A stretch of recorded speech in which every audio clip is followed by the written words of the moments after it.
Sit back. Don't fall, please. Oh my God. Oh, golly. Oh, sorry. The wind is blowing that way. Sorry, girls. It's all over Garcelle's back. Oh my God.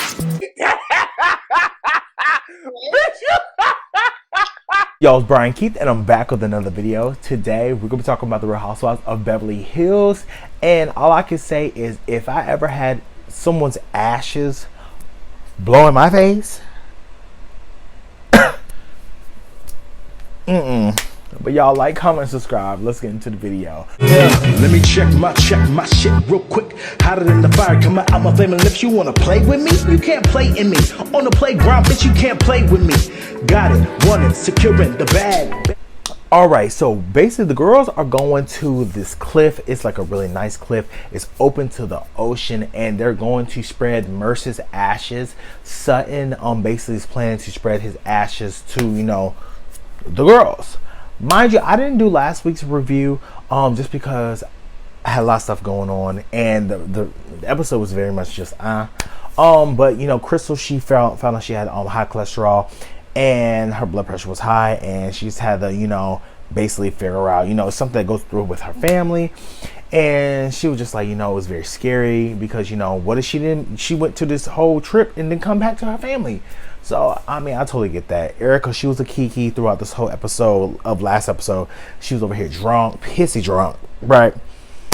But, so Sutton goes to the edge of the cliff, and she makes this speech about how her father, Merce, her ex-husband, these are like the important men in her life. And she talks about the backstory about, you know, divorcing her husband, and basically him divorcing her, serving her with papers, and, you know, her father committing, and, you know, Merce passing away. Just letting Merce go. This is also about my dad. It's been a long time. It's been 20 years. So she wants to symbolic all these things by, you know, releasing his ashes, and basically releasing that, you know, stress, guilt, pain off of her. So that's what she released out into, you know, the universe, into the ocean. However, the ashes did actually backfire because the wind, she caught the wind at the right moment, and it went this way towards the ladies, and I would have been so sick because I'm just like, girl, I get it, but no ma'am, put your ashes somewhere else. I ain't got time. Right? I would have been like, Sutton.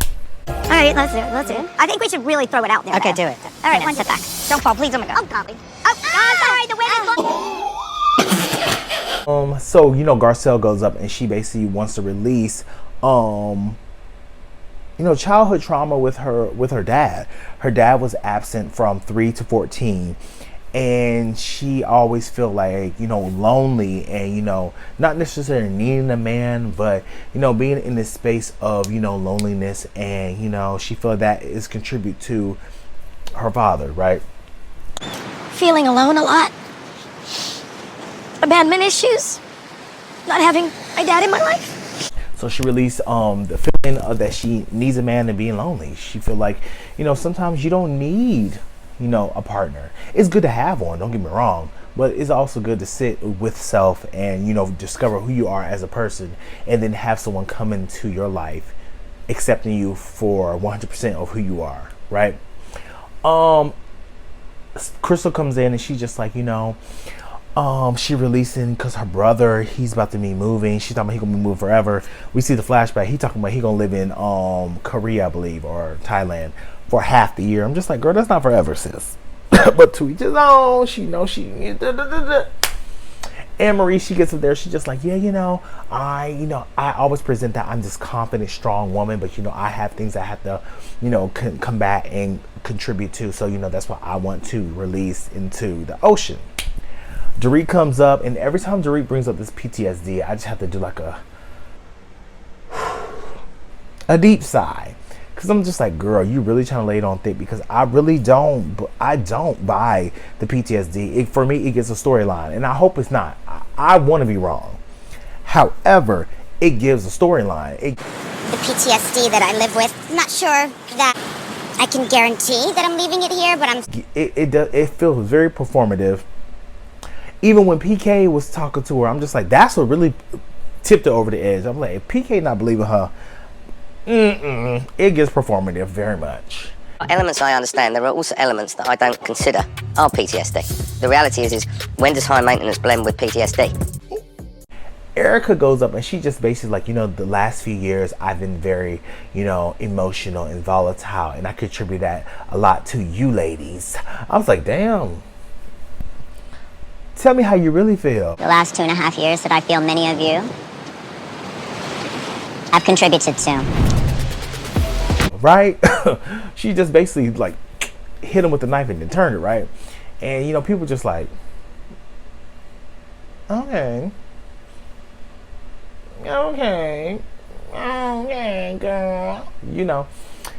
It was just very shady, but it was what it was. So as the ladies are leaving, the cliff that they, released all their stuff from, they're going back into the car and they're talking about, prenups. And I find this very interesting because, they talk about, would you get married again? Garcelle's like, I think about I'll get married again, but I don't really need nothing on paper. Erica's talking about when I get back home and, some hot sex. I said, yes, ma'am. Sutton's talking about she take her daughter to go see Taylor Swift. And then they get on the whole thing of prenups and stuff. And basically, like, Kyle was just like, yeah, my husband take care of everything. I just signed the papers, but he take care of everything. That sounds familiar. Sounds like what Teresa Giudice did. Yeah. It's just one of those things where it's just like, for me, I don't know if I could ever be that comfortable to have my husband have that much control over me, especially if he's very successful, rich. It would be one of those things where I'm just like, oh my God, like, you just never know. Like, are they being honest? Are they doing things shady? You just don't know. You're just signing papers away. That's just a lot of trust that you have to have in someone, especially for her to be getting to a divorce right now. She said she don't do her taxes. Her husband does her taxes. Kyle, that's a lot. That's a lot. That's a lot. That's a lot. That's a lot. That's a lot, Kyle. The girls get ready to go out for, dinner. And at dinner, everybody raises the question to Erica about, you basically threw us under the bus, to be honest. We caused her pain. It's maybe showing her the mirror when we felt like she was not compassionate. Yeah, you threw us under the bus about, everything that happened last year. Like, is everything okay? Have you moved forward? Erica was like, last year was, Aspen, and I was treachery. I was hell on heels. I was not playing with you bitches. I did what I had to do to tear you up. And that's what it was. Make people whole, and in a court of law, not in the court of public opinion. I don't give a about anybody else but me. And she just like, when I brought you guys the information about my earrings, I thought I would get a little bit more than what I got. Y'all had so much to say and y'all tore me down so much, and I did too, about everything that happened, but y'all didn't give me anything. To be honest, and I think this is what I probably would have told Erica. I would have told Erica, is like, I understand that we asked a lot of questions and we pried. But to be honest, you're on a TV show and you signed up for this TV show and you knew coming back to that season, you knew what was going to happen. You knew they were going to ask you questions and you knew they're going to hold you accountable, because these are victims, regardless of, Erica, quote unquote, is a victim, I guess you could say as well. But those victims lost money, a lot of money. Up and my appeal was reversed. I knew. When everybody told me no, I was like, no, I know this is right. And those things will always hurt. So, and they're still out of money, where you're not hopeless and destitute. They could be. So it's one of those situations where just like an ounce of humility and an ounce of compassion could have went a long way. I feel like her doing this documentary, I feel like we see that now because she sits face to face with the victims. But at that moment, we saw a woman that was highly upset, highly angry, very volatile, very defensive. Which made sense because literally her freedom was at risk. She was about to be Jen Shaw, right? So it's just one of those things where I get it. However, for me, it just didn't translate. She came off as an uber bitch, period. So they talk about her Broadway show and if everybody's going to get invited. She's like, everybody's invited. But everybody didn't get invited, and that was the problem. Right? Right. at the end of the episode, you know, Kyle and Dorit, they're basically talking about, you know, the status of Kyle's marriage. And, you know, like I said before, I feel like Kyle knew what was up. In the beginning, I thought Kyle, this was very much a storyline. But it definitely seems like they're probably going to get a divorce. Who knows? I don't know. We'll see. Dorit, she's trying to show up as a friend, but I feel like their relationship is just becoming more strained and strained.